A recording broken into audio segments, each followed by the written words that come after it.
Bueno, Giovanni, sí, está un placer para haberme ainda. Nós está com o senhor Ken, de Freewinds. Em verdade, nanta base que o projeto acaba bastante temporada na Colômbia e agora aqui tem intenção para nós trazer aqui na também.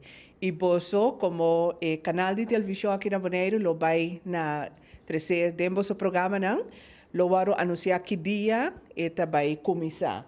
E também tem book, e book botar em espanhol, na inglês e papiamento também holandês. Agora que nós temos papiamento, quem começar já, não por aí se nós na oficina de extra, e é algo sumamente interessante. E boa felicidade. Não, tem um trabalho que o book está três dias lá. É guia de para pôr vida feliz, vida tranquila, não vida ansiada, maneira botar de tensão.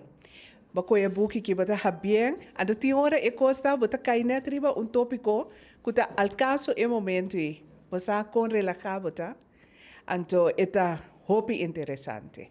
Dus me aconselhar tu rende para anting e book que junto com nang. E também sigue e programa nang que você lo vai apresentar de e projeto aqui.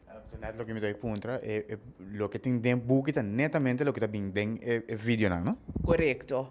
Pero tem película também de 2 horas e alguns minutos.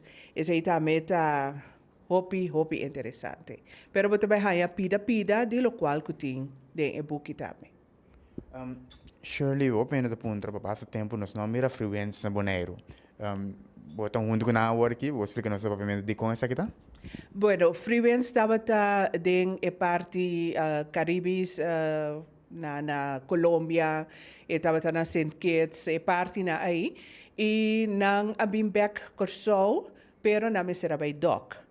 Anto depois de sei, agora aqui nanta back entre Corsou e Aruba, pero Bonaire que era pendiente, pues Freewinds está back na Bonaire pronto, que era pendiente, pensei.